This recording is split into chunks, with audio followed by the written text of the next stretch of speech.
오늘 우리에게 주신 하나님의 말씀 고린도전서 11장 23절서부터 26절까지의 말씀입니다. 내가 너에게 전한 것은 주께 받은 것이니 곧 주 예수께서 잡시던 밤에 떡을 가지사 축사하시고 떼어 이르시되 이것은 너희를 위하는 내 몸이니 이것을 행하여 나를 기념하라 하시고 식후에 또한 그와 같이 잔을 가지시고 이르시되 이 잔은 내 피로 세운 새 언약이니 이것을 행하여 마실 때마다 나를 기념하라 하셨으니 너희가 이 떡을 먹으며 이 잔을 마실 때마다 주의 죽으심을 그가 오실 때까지 전하는 것이라. 아멘. 자녀들도 오늘 함께 저희들과 예배를 드리는데요, 잠깐 집중하시고 함께 예배에 참여하며 또 하나님의 말씀을 함께 나눴으면 좋겠습니다. 오늘은 추수감사절이라 성만찬을 지냅니다. 그리고 지난 주일날 말씀을 드렸듯이 지난 주일은 세계 성찬주일입니다. 이 성찬주일이 언제서부터 시작되었냐고 하면은 1940년 영국의 스코틀랜드에서부터 그 장로교에서부터 성찬주일을 보내기 시작하게 되었습니다. 근데 이분들이 미국으로 이민 가고 이민 목회를 하기 시작하지 않습니까? 그러면서 미국 장로교에 들어가서 이 성만찬 예식을 10월 첫 주에 모여서 하자라고 하여서 하게 되었는데 미국 장로교에서 공식적으로 성만찬 주일로 지키게 되고 전 세계 교회를 향하여서 요청하게 됩니다.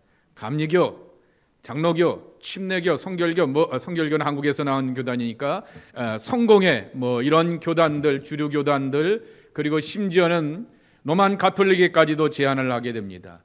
10월 첫 주일은 세계 성찬주일로, 우리가 신앙의 여러 가지 가치관 따라서 방법에 따라서 차이는 있지만은 성만찬, 그리스도의 십자가의 죽음과 구속을 기억하는 이 성만찬에 대해서는 one faith, 하나의 믿음을 갖고 있으니 성만찬 주일을 지키자라고 하여서 1948년서부터 전 세계에 있는 교회들이 함께 지켜가게 되었습니다. 그리고는 이 성만찬에 대한 교리와 신앙 고백에 대하여서 조금 업데이트를 하게 되었죠. 1982년에 150명의 탁월한 신학자들과 그리고 목회자들이 페루의 리마라고 하는 지역에서 모여서 성만찬의 뜻과 의미가 무엇일까라고 하는 것을 5가지로 정리하게 되었습니다. 그것을 성만찬의 특징이라 하게 되었는데요, 여러분 빨리빨리 이렇게 팔로우하세요. 친구들도 빨리 팔로우해야지만 그 하나님의 말씀을 계속해서 이어가면서 집중하면서 나아갈 수가 있습니다. 첫째, 성만찬의 특징이 뭐라고요? 함께 읽겠습니다. 시작. 당연히 하나님 아버지께 감사하는 성만찬이라고 하는 것이죠. 자신의 유일하신 아들 예수 그리스도를 사람의 아들로 이 땅에 보내주셔서 영광과 존귀를 받으신 것이 아니라 천대를 받으시고 멸시를 받으시고 십자가의 고난과 저주를 받으시고 죽으신 다음에 부활하셔서 우리 가운데 구원하여 주시게 되었던 하나님의 은총과 축복에 대하여서 감사하면서 나가는 그러한 예식이 바로 성만찬이라고 하는 것입니다. 두 번째입니다. 시작.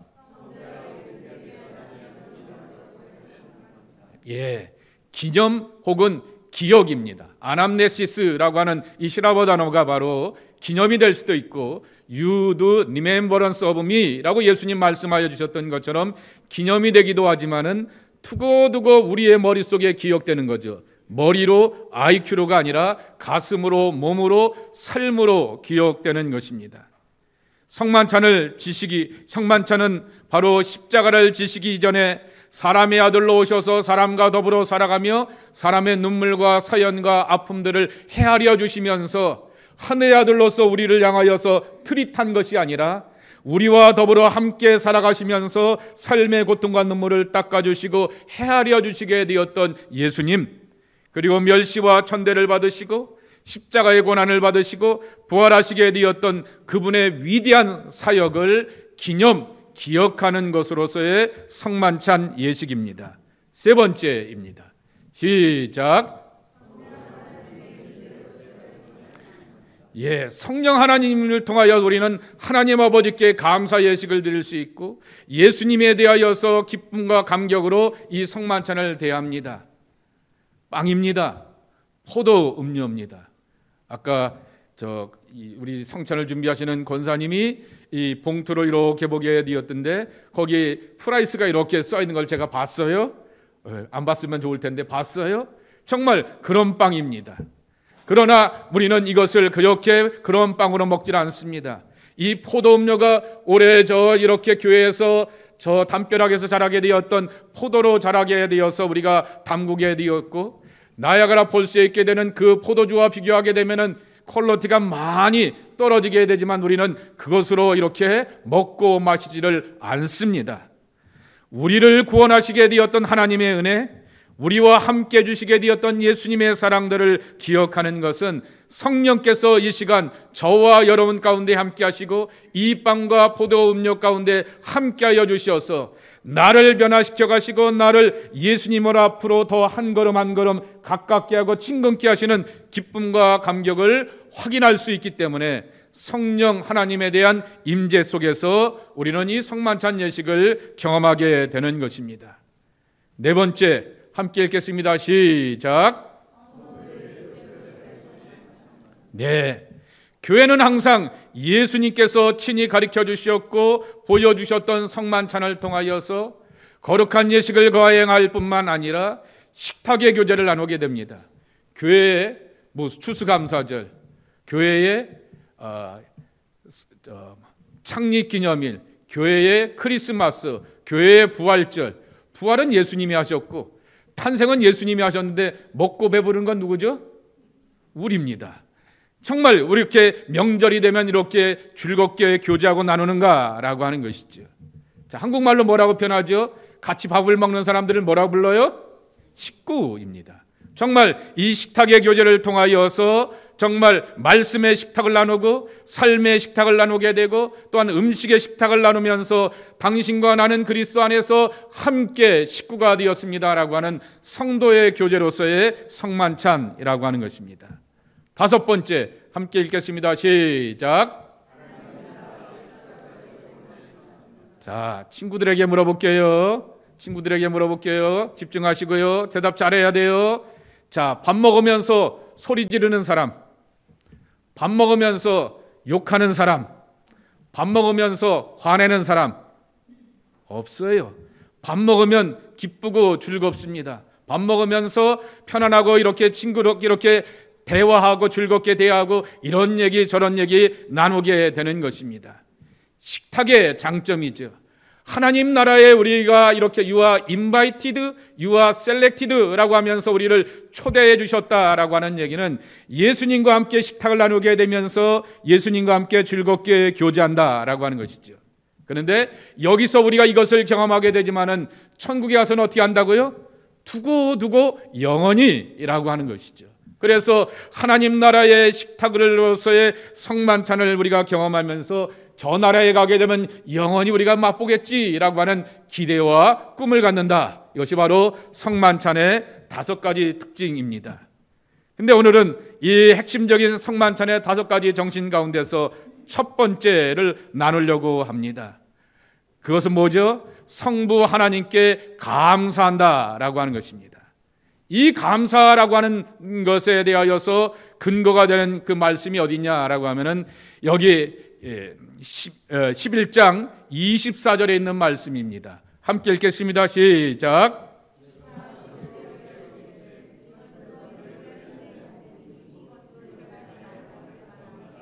아멘. 축사하시고 그랬습니다. 영어 성경에 보게 되면 to give thanks 이렇게 나와 있게 됩니다. 예수님께서 제자들과 함께 식탁을 나누게 될 때 사도 바울이 수많은 선배들과 사도들과 신앙의 선배들을 통하여서 듣게 되기를 최후의 만찬 때 예수님께서 빵과 잔을 높이 드시고 축사하셨다 그렇게 말씀하였다라고 하는 것입니다. 축사, 하나님의 은혜에 대한 감사하는 믿음을 고백하면서 이렇게 빵과 포도음료를 들게 되었고 감사를 바탕으로 하게 되어서 이 빵과 포도음료를 축복하시면서 제자들에게 나눠주셨다라고 하는 것입니다. 그래서 제일 먼저 우리에게 드려야 될 고백은 감사의 신앙이라고 하는 것입니다. 근데 이 감사의 신앙을 뭐라고 좀 뜻깊게 의미 있게 바꿔볼까라고 하여서 이렇게 표현하게 되었습니다. 주보에도 나와 있는 것처럼 삶으로 몸으로 고백되는 감사의 성만찬입니다. 함께 읽겠습니다. 시작. 삶으로 몸으로 고백되는 감사의 성만찬입니다. 우리 친구들한테는 익숙한 영어가 좋을 것입니다. Embodied Thanksgiving입니다. 그러니까 내가 말로서 이렇게 하는 것이 아니고 내가 이런 생각으로서 하게 되는 것이 아니라 또한 몸으로서 삶으로서 내 안에 녹아졌다라고 하는 것입니다. 그것에 대한 설명을 예를 하나 들겠습니다. 사도 바울입니다. 그래서 첫 번째 권면은 바울은 성만찬이라고 하는 부르는 이 최후의 만찬 라스트 서퍼에 초대받지도 못한 인물이었다라고 하는 것입니다. 여러분 한번 가만히 생각해 보세요. 너 그거 봤어? 그런데 안 봤는데. 아니야, 근데 우리 오빠가 얘기해주고 우리 언니가 얘기해주고 우리 아버지 엄마가 얘기해줘서 내가 알아 라고 말하는 것과 내가 가서 봤어 라고 하는 것과 그 차이는 엄청난 것이죠. 사도 바울이 고린도 교인들을 향해서 항상 비판을 받고 어려움을 당하게 되었던 것이 바로 이런 이유입니다. 제자로서의 그러한 경험과 간증과 체험이 없는 것이 바로 바울이었는데, 지난 금요일 날도 말씀을 드렸듯이 바울은 성만찬이라고 부르는 예수님의 최후의 만찬 자리에 초대받지도 못한 사람이라고 하는 것입니다. 제가 바울을 비판하고 깔려고 하는 것이 아닙니다. 우리가 사실은 그런 존재들 아니냐라고 하는 것입니다. 우리도 사도 바울과 같은 형편과 처지가 아니겠습니까? 저를 비롯하여서 여러분 모두가 예수님의 최후의 만찬에 초대받은 적은 없다라고 하는 것입니다. 그런데 사도 바울은 초대교회가 내려오게 되는 위대하고도 분명한 이 신앙의 전통 가운데서 제일 첫 번째로 걸고 넘어지고 그가 확인해야 될 것은 바로 성만찬의 은혜라고 하는 것입니다. 자, 잠깐 설명을 드릴게요. 자, 쉽게 어린이들이 있으니까 어린이들 앞에서 쉽게 설명을 하도록 하겠습니다.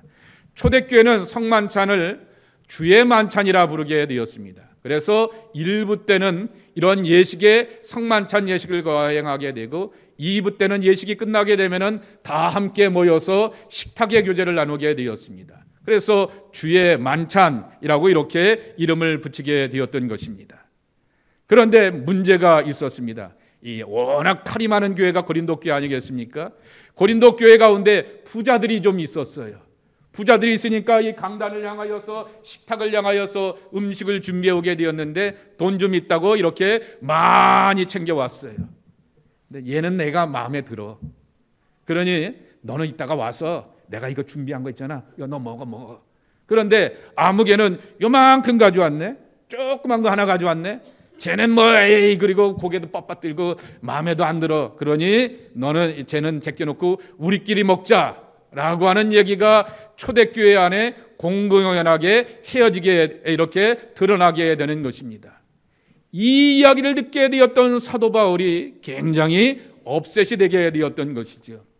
하나님의 나라의 식탁으로서 성도의 교제이고 그리스도 안에서 형제가 되고 자매가 되는데 누구는 배부리 먹고 누구는 이렇게 주지마라고 하는 그러한 파벌과 분열과 그룹핑이 있다라고 하게 되면 그게 무슨 하나님의 나라의 식탁이냐라고 하는 것이죠.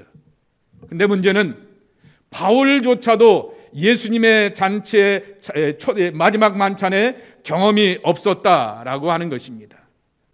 그렇기 때문에 그가 강조하게 되었던 것은 깊은 묵상이죠. 그리고 위에 선배들로부터 오게 되었던 교훈과 가르침과 전통을 배우게 되면서 머리로 알고 말로서 한 것이 아니라 자신의 몸과 삶으로서 경험되게 되면서 성만찬의 가치와 의미를 길게 설명하게 되었던 것입니다. 오늘 본문은 17절서부터 무려 34절까지 있는 성만찬의 교훈이라고 하는 것입니다. 그것을 자기 몸 가운데서 확인하게 되면서 모든 신앙의 말들이 그런 것처럼 내가 먼저 교통정리를 잘하고 내가 먼저 스스로를 향하여서 가르치고 내가 먼저 스스로가 이해가 되게 되었을 때 my own language가 되어서, 영어로 표현하면 embodied죠. 내가 이렇게 채워지게 되고 체화되게 되고 소화되게 되면서 나의 것으로 소화된 다음에 담대하고 분명하고 화끈하게 확실하게 이렇게 고린도 교인들을 향하여서 설명할 수가 있게 되었던 것입니다. 바울은 성만찬을 거룩하게 하라, 엄숙하게 하라고만 가르친 것이 아니라 자신의 신앙을 검증하면서 살펴보라고 이렇게 말하게 됩니다. 그래서 여러분 28절의 말씀을 한번 보시기 바랍니다. 함께 읽겠습니다. 시작.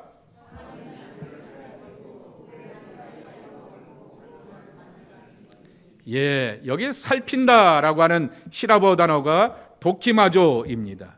그런데 그 말의 뜻은 셀프 테스티드입니다. 스스로가 스스로를 한번 테스트해 보는 거죠. 내가 지금 마음의 준비가 되어 있는가? 이건 내가 이만큼 준비했고 요거는 아무개가 준비했는데 이만큼을 준비했는데 얘만 먹으라 그럴까? 다른 사람도 불러야 될까? 얘만 먹으라고 하는 내 마음이 하나님이 기뻐하시는 마음일까?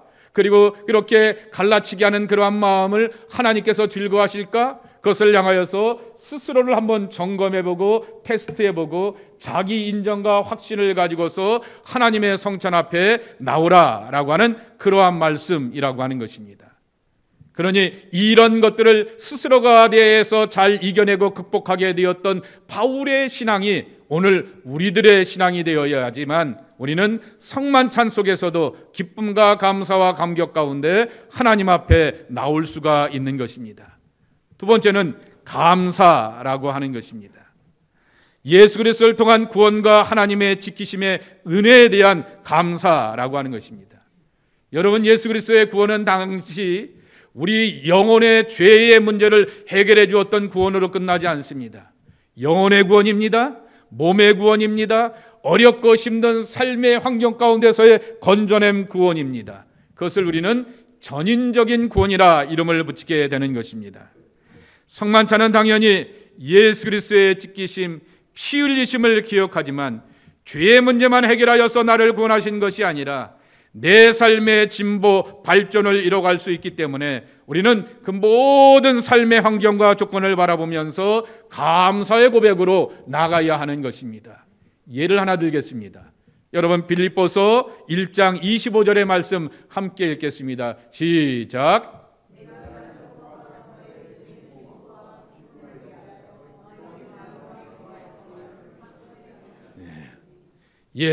사도 바울이 에베소 감옥에 갇혀 있게 되었습니다. 더 정확하게 표현하게 되면은 어느 집에, 특정한 집에 이렇게 그 안에서 리미트가 되어 있고 디텐션을 받고 있는 것입니다. 그리고 그 앞에 군인들이 다 이렇게 가드가 서 있게 되는 것이죠.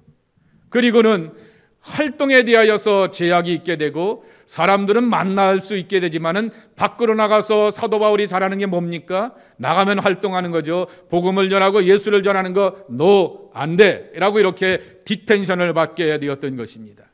자, 그랬을 때 사도 바울이 잘못하면은 감옥에 갇히고 더 심한 어려움을 당할 수가 있게 되니 빌립보 교인들이 너무나 안타까운 마음 가운데 이 영치금을 보내오고 마음을 전하고 뜻을 전하고 우리가 간절히 당신을 위해서 중보기도 합니다 라고 하는 그러한 마음을 전하게 됩니다.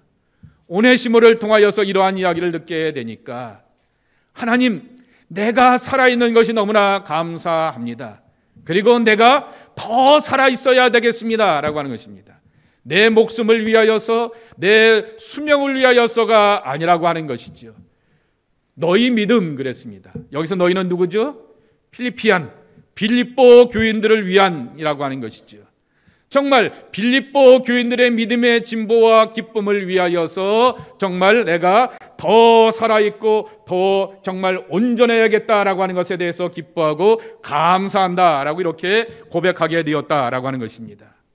표준세 번역과 공동 번역에는 진보라고 하는 말을 발전이라고 하는 그러한 말로 써 있게 되었던 것입니다. 사도 바울은 자신의 삶에 살아있는 그러한 삶의 조건과 환경을 통하여서 하나님 앞에 기뻐하고 감사하며 믿음의 발전과 삶의 진보를 이루기를 소망하게 되었다라고 하는 것입니다. 환경이 우리 편인 적 별로 없습니다. 환경이 내 편인 적 별로 없습니다. 세상에 권력자나 힘 있는 사람들은 자기 위주의 삶의 판도를 만들어 가려고 하게 되지만은, 그러나 늘 우리는 살아가면서 세상의 환경과 판도가 내 원하는 대로 흘러가지 않게 됩니다. 그러나 그것을 우리는 능히 이길 수가 있고 감당해낼 수가 있는 것이 있습니다. 감사라고 하는 그리스도의 눈을 가지고서 환경과 삶을 바라보게 되었을 때 능히 이겨낼 수가 있게 되는 것입니다. 그래서 그렇게 가장 대표적인 인물 손양원 목사님의 9가지 감사의 기도 제목들을 함께 나누면서 결론을 맺고자 합니다. 우리 함께 읽겠습니다. 첫 번째 시작.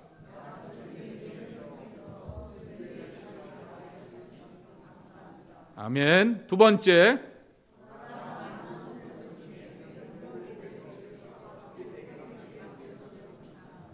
세 번째.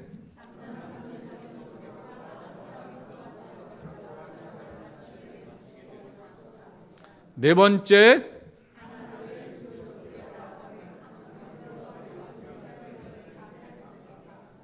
다섯 번째.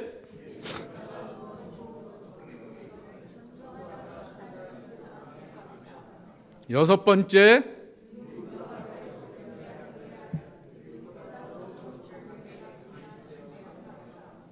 일곱 번째.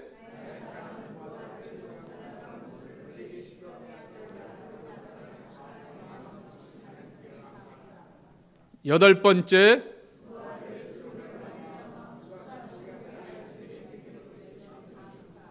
아홉 번째.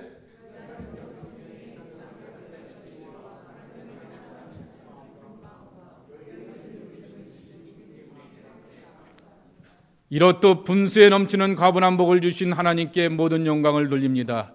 이 1948년 여순 반란 사건 가운데서 소위 말하는 이 커뮤니스트 이 빨갱이들에 의하여서 두 아들을 총살당하게 되고 죽음을 맞이하게 되었지만은 두 아들의 장례식장 가운데서 인사하면서 드리게 되었던 손양원 목사님의 감사의 기도입니다. 환경과 여건에 굴복당하지 마시고 하나님이 주시는 위로부터 내려오는 평강과 은총으로 감사의 열매를 맺어가는 하나님의 자녀들이 여러분 모두가 되기를 예수님의 이름으로 간절히 축복합니다.